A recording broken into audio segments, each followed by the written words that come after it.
Hi friends, this is Josh from Narrate. This past weekend was the final part of our series, Give and Take. Adam asked the question, how do givers create boundaries for their generosity?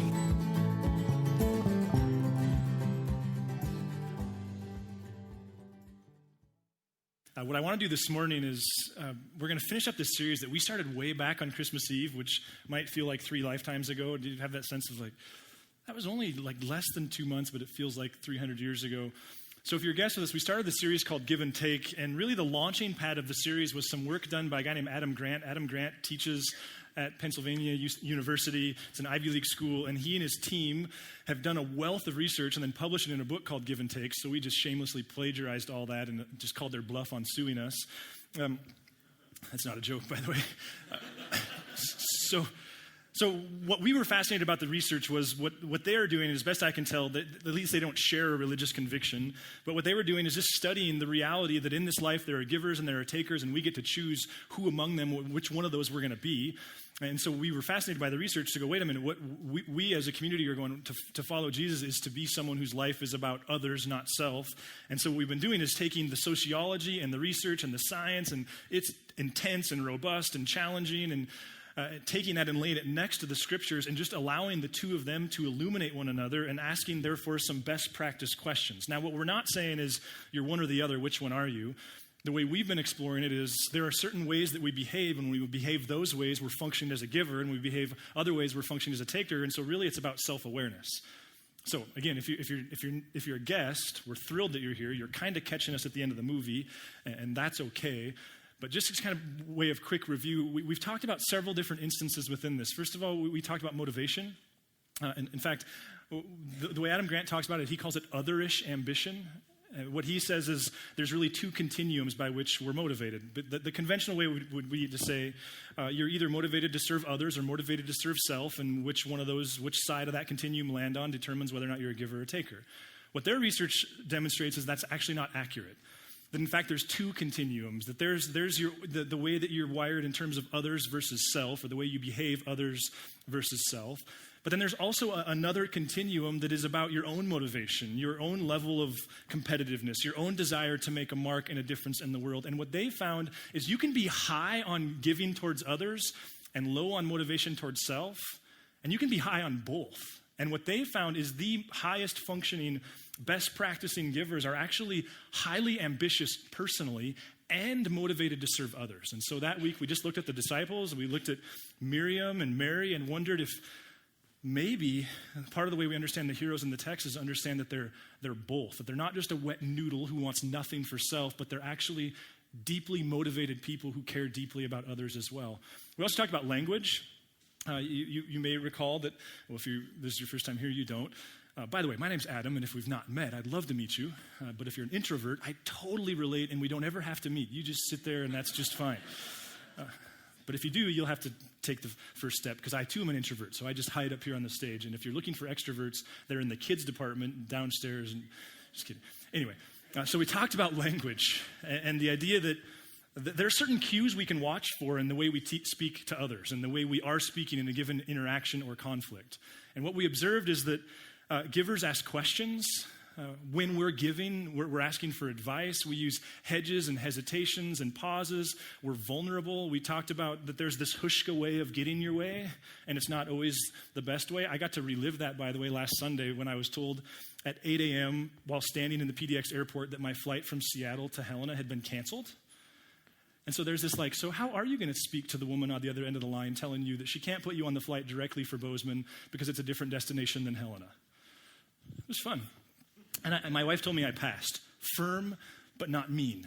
I think that's the goal. Anyway, so we talked about the way we speak. We also, let's see, we talked about motivation. We talked about the way we speak. We talked about several other things that I can't remember right now, because one of the other funny things is I actually have to record this sermon for my class back at George Fox, which makes me a nervous wreck. So here we go. What I want to do this morning is I want to ask one more question before we put this series aside. And there's a bunch of research on this question in the book. I'm not going to touch it. I want to ask a question that I think If you're the type of person who is trying to figure out what does it look like to make your life about others, not self, this question has to be asked. And what we've been saying throughout this series is the fact that you're sitting in the room leads us to believe that you're at least intrigued by the notion of living a life for others and God, not self. And the question I think we have to ask, and if we don't, then we become just another person, another people who have really good intentions, but are kind of toxic and dysfunctional in our attempts to serve people. Because the question I want to ask is, how do we give boundaries to our generosity? Like, how do we say, okay, that's enough? Or maybe even better said, when do we give boundaries to our generosity? Because I think we all know that there is a point where we have to acknowledge that my attempts to serve you or your attempts to serve the organization you work for, at some point they move beyond what's healthy into something that's toxic. They move beyond something that's helpful into something that's enabling. And so the question that I think if we're going to follow Jesus and do it with a certain level of honesty about the way life works, we have to develop some kind of thinking on how and when do we create those boundaries. Now, to be clear, we ask a lot of questions around here. That's a value of ours. In fact, it was something that was reaffirmed to me in my time last week at Fox, that it's a high value of ours and it's relatively unique. And we ask questions for a lot of reasons. One of the big reasons why is because we think it creates the kind of culture that is respectful towards people. We try to recognize we're all adults here. We all have thoughts and opinions. You showed up and you brought one with you. And so rather than tell one another things, rather than force things, rather than threaten people, we think that asking questions, whether in a friendship or in a home or in a context like this, asking questions creates a culture that's respectful towards others. And we ask a lot of questions with that in mind. But there's another reason, and that's actually why I want to ask a question this weekend. The other reason is sometimes the question's as far as we can take it. Like sometimes there's not a clear answer. It's not like Plinko, where you drop the thing and boom, out the bottom comes this perfectly clean answer. Sometimes a question, at least for me, it's as far as I can carry the conversation. And so this morning, with all sincerity, what I want to say is I want to start a conversation that whatever micro community you're living your life in, whoever you're living life with, I hope you'll take it with you and have honest questions about how we do this. One of the conversations that I have, and I have it several times a year. I didn't know I was going to be having it with the type of frequency that I did before we started Narrate way back in 2009. And I want to be careful before I get into it because I've had probably this conversation with some of you who are sitting here, and I'm not thinking of any specific person necessarily, but there is a general conversation that I've had several times. It's an honor to be a part of it. It's also very scary. And the conversation, the context, it's either over lunch or 4 o'clock. It doesn't necessarily matter. Sometimes it's with a woman. Sometimes it's with a man. But the context is I'm sitting across the table from a spouse who has been told by their spouse that they're done. Like, done. And they're, of course, asking me for advice. And let's just be clear here. Divorce is such a complicated thing. I think we could all agree it's brutal. Sometimes it even appears necessary. We're all affected by it. For my part, I feel like it would be malpractice to advise do or don't divorce. In fact, the first card I play is to say, here's a list of a couple therapists that I highly respect. Go see them and process this with them. I can be a friend. I can be a fellow journeyer, and I do that.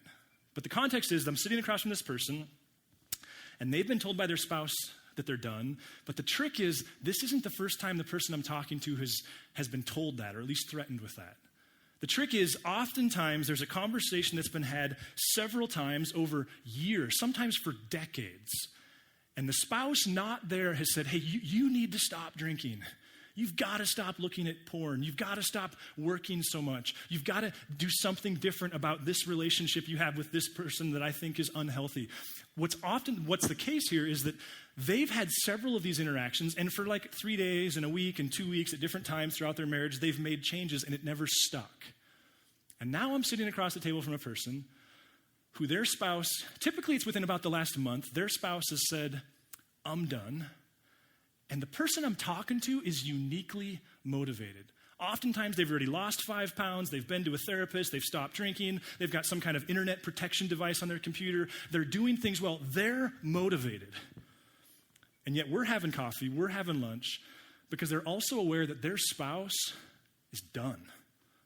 Like, they've said, I'm going to change too many times, and their spouse is done.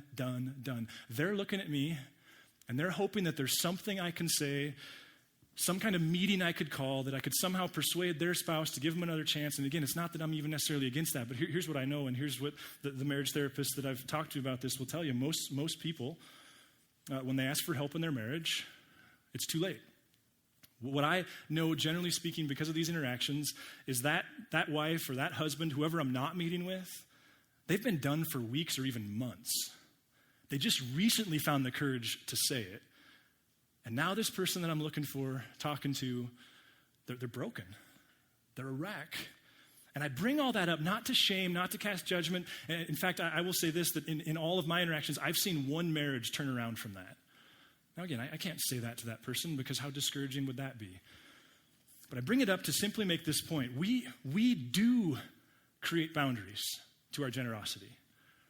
We do have these moments, and it's not just a marriage thing, it's a dating thing, and it's not just a romantic relationship thing, it's a work thing. We have these moments where we go, I can't go that far. Some of you are in a job right now, and you're just like, I've been asking, I've been begging, I've been pleading for help, I've been saying I've been working too many hours, I've been asking for a change to the environment, and you're trying to figure out when can you create that boundary. Some of you are partners in a business, and again, there's that, we have to do this at times. If you've ever led anything, managed anything, owned anything, been a partner in any kind of business relationship, you know that some of the more difficult moments are when you have to go, listen, change isn't happening. I've got to put up a boundary here. And if this happens again, this will be the result. And it's not just a work thing, it's a parenting thing. In fact, as best I can tell, this is like parenting 101 and 201 and 301 and 401 and 10,001. I mean, it seems like it's parenting, isn't it? I still haven't met a parent who doesn't love their kids so much that what they want is to give them everything they want. Like that would be their desire, and yet they also are smart enough to know that, well, that doesn't make for functional adults. Isn't parenting in some respect going, listen, I want to trust you, I want to empower you, I want to let you form boundaries, but the degree to which you prove that you can't form your own, I have to form them for you, which means until you're about 25, my job is to disappoint you. It's parenting. And as best I can tell, it doesn't go away necessarily when your kids are adult. I mean, this is what happens sometimes when kids are adults still. I can't think of anything more painful than having to create these hard boundaries with an adult child. And you know what? It's not one-dimensional. It's two-dimensional. It also applies to kids with their parents. Some of you are in a situation as an adult. You're not a child anymore, but you're still a child, if you know what I mean. And you're creating similar boundaries with your adult parents. Some of you may have to do that in some encroaching years. You may have to do that. So I only bring all that up to say, this boundary thing, I think it's something we've got to think about because we do it. It's just a matter of how intentionally do we do it. And so again, I want to ask the question, like I feel like I have the best job in the world because I get to identify the problems and then say, here, you go solve them. Here's your problem, go do something about it. My problem, our problem. I hope whoever you're living life with and whatever context you hang out with people and talk about Jesus and life and family and relationship and the things that matter, I think one of the challenges I would have for you is just to talk about when has this been done for you? And what instances have bosses and parents and people and spouses created boundaries for you? And what can you learn from that? And in what instances have you done it? And how did you do it well? And how could you do it better? But the question that I'd like to ask this morning, it's actually a completely different set of questions that'll look completely unrelated, and you'll get to be the judge of whether or not they're ever related when we get to the end. But I think there's a couple other questions we can ask that can help us in this, though indirectly. And those questions deal with God. Now, some of you are Christ followers, and some of you swear you never will be, but you're intrigued, and some of you don't know what you are anymore. And we want to be a part of serving you in that journey no matter where you're at. But it does strike me that one of the questions, or a couple of the questions we could ask about the God of the text is God a giver? Is God a giver? And to that end, does God give boundaries to his generosity? Now, we could answer that question in kind of a systematic fashion. We could also just kind of get real specific and go, in Genesis, for example. In Genesis, is God a giver? And does God give boundaries to his generosity? And that's actually what I'd like to do is to go, okay, to whatever culture gave us Genesis, and to whatever experiences they had that shaped their view of God in the way that's represented in Genesis, how did they understand this notion of God being a giver and giving boundaries to his generosity? And one place to go would be Genesis 1. And you all go like, well, that makes sense because we go to Genesis 1 every week. Nonetheless, I just feel like you should start in the beginning if you're going to talk about a story. Verse 27, so God created mankind in his own image. In the image of God, he created them. Male and female, he created them. Verse 28, God blessed them. That word blessed, my goal here this morning is to grab the thread of that word and pull it all the way through the Bible, because as I was learning this stuff, I went, whoa, suddenly a lot of things make more sense to me.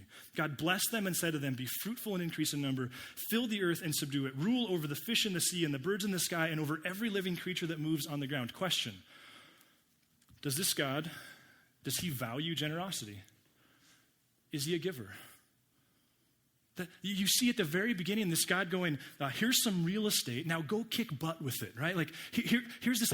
And by the way, we often get really threatened when we hear that other cultures in the last 100 years, all these other epic kind of creation stories have been discovered and these different cosmologies, and we kind of feel threatened, like those are so similar to Genesis. That must discredit the Bible. It doesn't. It actually affirms its value because they're so similar, and yet they're so different. Like, for example, this God didn't create people to be pawns, to be slaves.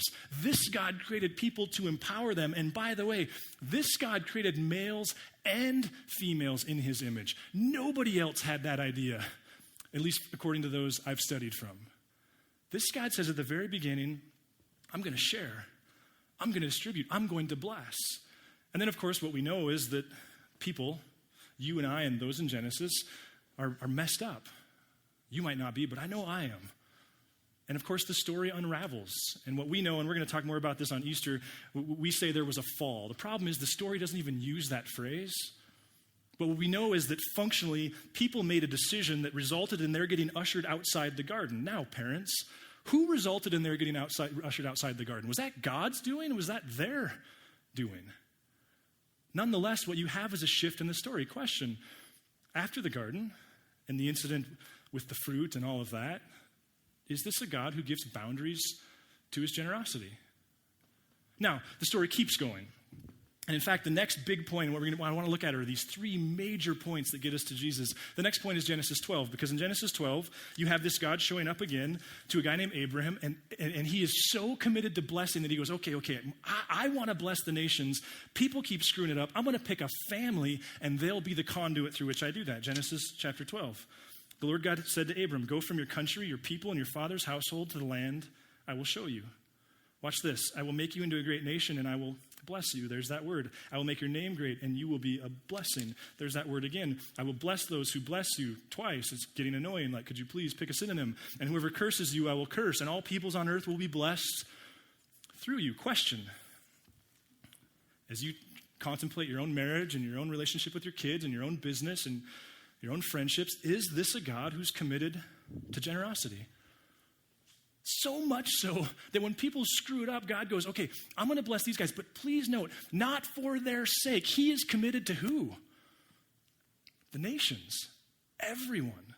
Do you see any conditions? Do you see any if in this? No, what you have is a God going, I'm going to do this. I'm going to do this. I'm this committed, that committed to this idea. Now, of course, what we know is Abram's family is almost as screwed up as mine and maybe yours. He's imperfect like our families, their family. They have a few good years. They end up in Egypt. They're slaves. They completely lose touch with God. Years pass. Hundreds of years pass. It seems like they really have zero sense of what used to happen in this thing between them and Abram. God swoops in out of nowhere, rescues them despite Moses, it would seem, with Moses. I don't know how you want to frame that. He leads them out of Egypt. Remember Charlton Heston and all of that? They get to the base of this mountain, and we find ourselves in Exodus 19. On the first day of the third month after the Israelites left Egypt, on that very day they came to the desert of Sinai. After they set out from Rephidim, they entered the desert of Sinai, and Israel camped there in the desert in front of the mountain. Now, this can be helpful. How long are they at this mountain? The answer is actually a calendar year. So this God saved and behaved is the way some theologians talk about it. This God has rescued them again. And now he's going to ask them to behave. Listen to verse 3. Then Moses went up to God, and the Lord called to him from the mountain and said, this is what you're to say to the descendants of Jacob and what you're to tell the people of Israel. You yourselves have seen what I did to Egypt and how I carried you on eagle's wings and brought you to myself. I don't know if Tolkien had this in mind when he wrote The Hobbit. It sure seems like he might have, because that's the image. God came out of nowhere. They didn't earn it, but in his grace, he's rescued them. So is this God committed to generosity? And again, it's not for them. They're to be a conduit, but there's a but. Verse 5, now if We haven't heard that word yet. If you obey, haven't heard that one either. If you obey me fully and keep my covenant, then out of all the nations you will be my treasured possession. Although the whole earth is mine, you will be for me a kingdom of priests and a holy nation. These are the words you're to speak to Israel. Does this God give boundaries to his generosity? See, now you have this God who's going, I'd love for you to be a part of this thing that I'm going to do, but I'm going to need you to participate. I'm going to need you to kind of fall in line with the way we're doing things. So questions. Is God generous? Does God give boundaries to his generosity? They're just like, what are we doing right now? Like, we haven't gone anywhere. It's kind of the point. Now, here's how this was framed for me this week as I was trying to process this kind of finally in preparation for this weekend. You know, Narrate exists for a lot of reasons, and many of you are one of those reasons. All of you are, in effect, one of those reasons. But one of the things that I think the further I get from it, the more amazed I am by it, is that a big piece of why we exist is because almost 10 years ago, about 10 years ago when the commitment was made, two churches, one Harvest in Billings, who I had the privilege of being on staff there for almost 10 years, another Journey in Bozeman, which was led by my friend Brian, who I actually got to attend grad school with, Harvest Planet Journey. Those two churches collectively decided that they so believed in creating something in Helena to serve people in this way that they would give us $25 to go plant a church. Just kidding. They gave us $250,000. Now, just to be clear, that's about 25 times the typical church plant, the typical generous church plant. It's generally 10 grand in a prayer and have fun. Send us your prayer requests. They give us $250,000. And here's why they did that. Because they wanted to give us the opportunity to create cultures and gathering and scattering that were beyond our pay grade, that were like altogether different than we had the capital and the momentum to actually create. And the idea was that we could exist above our pay grade. By the way, one of the first things we did was spend 80 grand of that on equipment that we still use every weekend. So again, this isn't like a card table operation. They wanted us to exist in such a way and serve people in such a way. And the hope was, the belief was, the idea was that about the time those reserves are gone, we've created enough critical mass to sustain it for the community for the years that follow. But there was a but. In words that, in a way only Vern could have said it, one of his parting words to me is he said, Adam, I'm not very good at distant friendships, so I won't be good at this one either, which now I can respect the honesty of that. And then he said, and don't return to the teat. It's agricultural language. Hopkins, more sophisticated, said, Adam, it's sink or swim. You make it or you don't. There's no coming back and going, hey, could we get another 50 grand? Could we get another 10 grand? There's none of that. Question.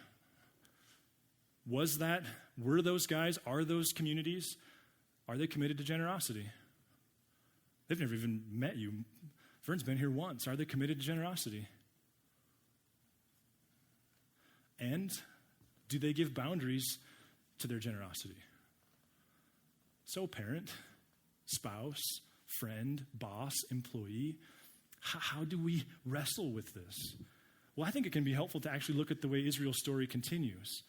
Because what happens after, of course, Sinai is they're ushered into the promised land. They're given all these blessings. Things look really, really promising for a very short window of time. And then things start getting really bad. They ask for a king. They get a king. That king starts good and finishes poorly. They get a second king. The second king is kind of like a celebrity. There's some parts you're like, you're awesome. And there's other parts like, oh, I can't look. David's his name. He's kind of freaking out towards the end of his life. Like, I don't know what's going to happen when you guys are gone. God sends him a message, or when I'm gone, God sends him a message. If you've ever wondered yourself, like, where did this whole idea of the Messiah come from the Jews? It actually comes, at least in part, from right here, because in 2 Samuel, check this out. God shows up and he says to David, the Lord declares to you that the Lord himself will establish a house for you. When your days are over and you rest with your ancestors, I will raise up your offspring to succeed you, your own flesh and blood. I will establish his kingdom. Translation, when your franchise quarterback retires, we'll make sure there's another one to follow. Come on, I thought that was funny. You guys, they're telling David, like, David, there'll always be someone to lead in your stead. In fact, it continues, verse 16. Your house and your kingdom will endure forever before me. Your throne will be established forever. This is where the idea of the Messiah comes from. Because every king after David, there would be like, is he the Messiah? No, he couldn't be because he's got 1,000 wives. Is he the Messiah? No, he couldn't be because he's corrupt and he's enslaving these other nations. Is this the Messiah? And on and on and on. Every king, is this the Messiah? And things just get worse and worse and more incredibly chaotic, more dysfunctional, more toxic, politically, socially, religiously, to such an extent that there's a civil war. This people that God established to be a blessing to all nations, to be a conduit, there's a civil war. The nation becomes two, the northern and the southern. Then they get so bad that in 722, Assyria comes and destroys the northern kingdom, never to be heard from again. About 150 years later, Babylon comes and destroys the southern kingdom, flattens the temple, makes a mockery of Jerusalem, carries a bunch of important people back to Babylon, forces them to intermarry so that there's never a king of David again. And in that time, for about 70 years, there's a group of exiles that go back to Jerusalem. They try to reestablish the kingdom, and it doesn't work. And then the Old Testament ends. It's like crickets. It's like, if you ever read the book, The Giver, like, you can't end it there. Give me more than that. It's just, there's this promise to David. And for 400 years, there's this like, I thought you were generous. I thought you were committed to generosity. Nothing. From the Italian prophet Malachi on, nothing. 400 years. You don't even know what continent your heirs lived in 400 years ago. 400 years. And then, this peasant woman named Mary, she has this experience with an angel, but the angel said to her, do not be afraid, Mary. There was snow falling. It was nice outside. It was snowy outside. You were going to go skiing the next day. Do not be afraid, Mary. You have found favor with God. You will conceive and give birth to a son, and you're to call him Jesus. He will be great and will be called the Son of the Most High. Watch this. The Lord will give him the throne of his father David, and he will reign over Jacob's descendants forever. His kingdom will never end. If you go like, why did everybody want Jesus dead? This is why. Question, is this God committed to generosity? Or better question perhaps, is this God committed to being generous to all nations, to establishing some kind of conduit by which his desire to bless that started way back in the beginning continues? Of course he is. Not many years later, this Jesus would offer what is unequivocally the greatest sermon ever offered, and the good news is it was about 7 minutes long, which means I'm about 22 minutes over my limit. And listen to how he started his sermon. Blessed are the poor in spirit, for theirs is the kingdom of heaven. Blessed are those who mourn, for they will be comforted. Blessed are the meek, for they will inherit the earth. Blessed are those who hunger and thirst for righteousness, for they will be filled. Blessed are the merciful, for they will be shown mercy. Blessed are the pure in heart, for they will see God. Blessed are the peacemakers, for they will be called children of God. Blessed are those who are persecuted because of righteousness, for theirs is the kingdom of heaven. Is this God committed to blessing? And yet not long after that, this highly influential, affluent young man came to Jesus. He wanted to follow Jesus. Jesus seemed to he threw up a few questions and kind of got a bunch of BS answers, and he decided he was going to cut through that, because Jesus could see his heart. And listen to what Jesus says to him. One thing you lack. Go sell everything you have and give it to the poor, and you'll have treasure in heaven. Then come follow me. At this, the man's face fell. He went away sad because he had great wealth. Does this God give boundaries to his generosity? Now, here's the thing. It's not a universal thing. We know that because this is this unique thing Jesus had with this guy, which kind of makes my point all the more. Jesus, is he committed to generosity? Is he also committed to boundaries? Not long after that, because he's the Messiah, because he's a threat to Rome and a threat to the establishment in Israel, he's arrested. He goes through a mock trial. He's found guilty. He's beaten. He's crucified. He's hanging from the cross, dying, innocent, some of us believe. Some dudes start making fun of him. Like, your team got killed in the Super Bowl, ha. Listen to Jesus' response. Father, forgive them, for they do not know what they're doing. Parents, is this a God committed to generosity? Jesus eventually dies. He's resurrected. He comes back. He spends a bunch of time eating, by the way, which is encouraging to me to know that in the resurrected state, we still get to eat good food, hopefully, not hot dogs. I just hope that all the people in Portland prepare our food because there's some good food there. The last thing Matthew records him saying is this: all authority in heaven and on earth has been given to me. Therefore, go and make disciples of who?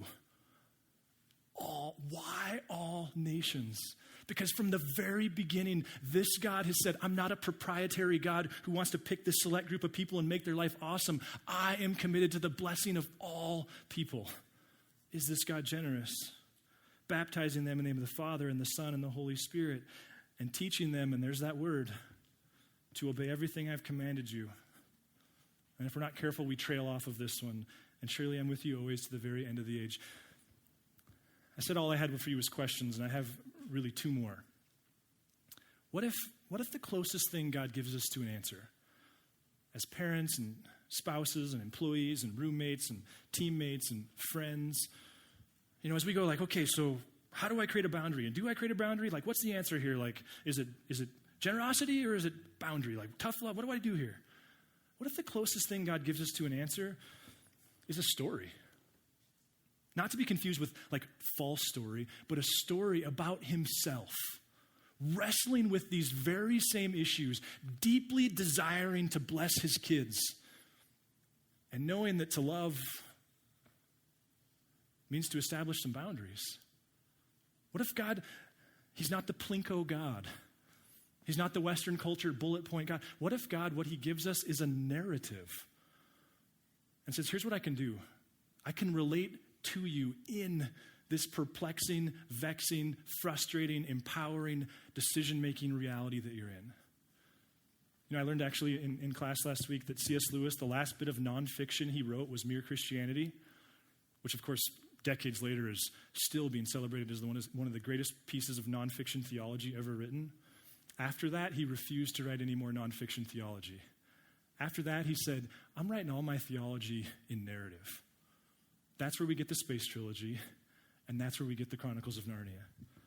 Because suddenly he went like, wait a minute, this works way better in a story. I was having coffee with a friend this week who was referencing Chronicles of Narnia, and he's like, that God is so much easier for me to comprehend than the one that I hear preached with quite regular frequency. As you parent, as you lead, what if the closest thing God gives you to an answer is his own struggle? And what if, in addition to that, he gives you the assurance that he'll be with you? Again, we can read over that last bit of Matthew 28 like, oh, nice salutation, sincerely, God. What if the promise is a personal God who will draw close to you in your struggles, and should you welcome him into your life, will be a part of this with you? Not solving the riddle once and for all, but moment by moment, decision by decision. See, that's what I love about the rich young ruler story. It's so unique to everything else in the text because it seems that this God, he's generous and he has boundaries, and he goes, I think I know you and I understand enough here to, like an expert therapist times a million, go, I think this is what you need. You need boundaries in this situation. The Apostle John, I like to think of him as Jesus' greatest friend on the planet. It sure seems like he was close to that, if not that. We know his gospel was the last one written, and towards the end of his life, listen to the way he summarized this dear friend of his. He said, the Word became flesh, has made his dwelling among us. We have seen his glory, the glory of the one and the only Son. Check this out. Who came from the Father, full of grace and truth. Wait a minute. Are you generous or do you have boundaries? Yes. Yes. Listen, I envy those of you for those of you, this is an academic conversation this morning, though I think we all know it won't be for long. I also get that for some of you, you're dealing with real stuff, marriages and parenting and classmates and whether or not a friendship is toxic and jobs. I guess my prayer is, what if you invite God into that scenario with you and receive his historic commitment to work it out together? I'd like to pray for you. God, thinking of people here who are navigating real stuff, real marriages, real homes, real businesses, real teams that they serve on, real parents that they're trying to understand how to relate to. God, it's both empowering and at times frustrating to know that you're a relational God. You're a narrative God. Thanks, Jesus. Thanks for your commitment to blessing. Thanks that you'll stop at nothing to get your blessing to all nations. Thanks, Jesus, that we get to be a little bit of a piece of that here in this little corner of the planet for this little short window of time. Would you help us individually and collectively walk with you in our desires to navigate grace and truth? And as we endeavor to be people who are givers, almost to a detrimental extent, would you also give us the courage to give boundaries? And for those of us that default to boundaries, would you nudge us towards grace? Amen.